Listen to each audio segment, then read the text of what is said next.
knock it off the ball fast enough. Who's the wealthiest coach in college football? Mac Brown of Texas, Bob Stoops of Oklahoma, Nick Saban of Alabama. It's probably Joe Moglia. Good job, fellas.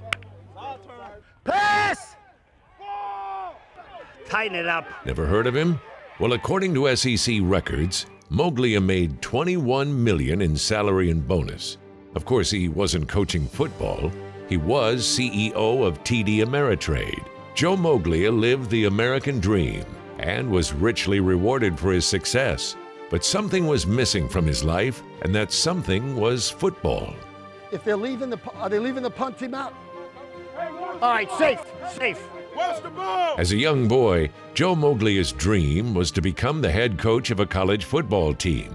By 1983, the 33-year-old was on the verge of achieving it. He was the defensive coordinator at Dartmouth and had just been offered a job on the defensive staff of the national champion Miami Hurricanes. But that same year, Joe and his wife got a divorce. He was faced with a decision: keep coaching on his salary of $33,000 or find a better way to support his 4 kids. He had some things in his personal life where he had to make choices so he could still attain the goals that he set forth for his family. Those goals pushed him out of football and put him in the business world. He decided to leave coaching and pursue a career on Wall Street. Despite having little experience or training, he got hired by Merrill Lynch, where he became a financial legend.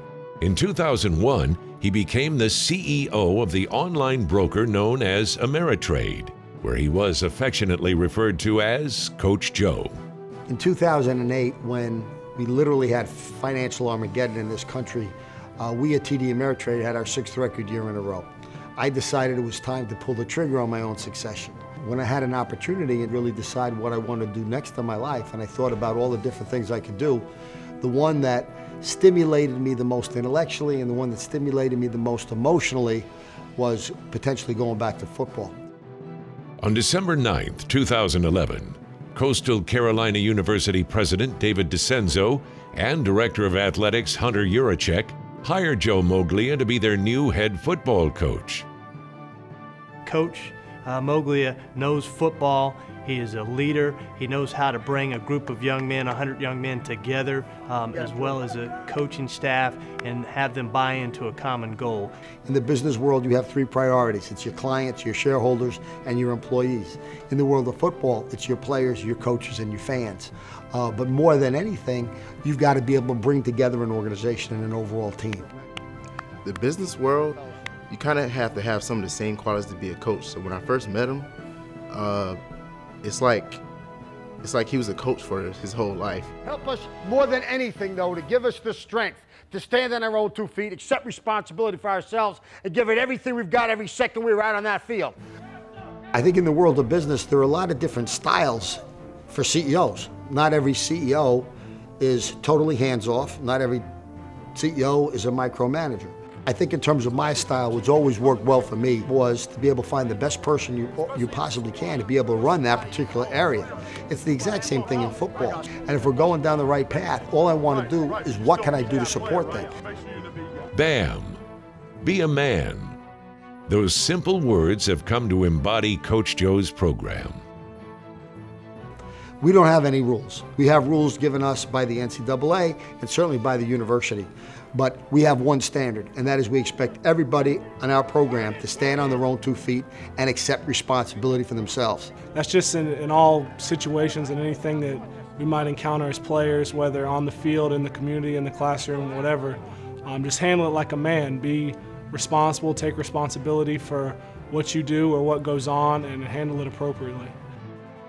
You know, this being our first year almost complete, we're trying to lay the foundation to put a team that we can win a national championship with. If you didn't set those goals, you know, you don't go from Archmere to Pancrest to Lafayette, Dartmouth, Merrill Lynch to TD Ameritrade. So for a guy not to set goals and us not to believe in them will be crazy. So right now we're 5-4. I think we have a reasonable shot to finish the season 7-4. But the key, I think, this year is laying the foundation for what we're going to do going into next year. A resounding 65-7 win at Presbyterian College assures Coach Joe of a winning season in this, his first year as head coach at the college level. It's not about going out there and just winning a game. It's more than that. It's how do you figure out a way to get 100 guys or the 11 guys that are on that field at one particular point in time, to every time they're on that field, to be totally focused, totally zoned in, and understand that this play, as a man, I got to give it my best shot. That's what we're trying to do. Joe Moglia has one of the most unique stories in all of sports. The tale of a successful 63-year-old Fortune 500 CEO who reached the pinnacle of the business world, yet never stopped being a coach and never gave up on his dream. So I'm one of the luckiest guys in the world in the sense that I've had the opportunity to do two things with my life, but both of which I was cut out to do, and both of which I really, really love doing.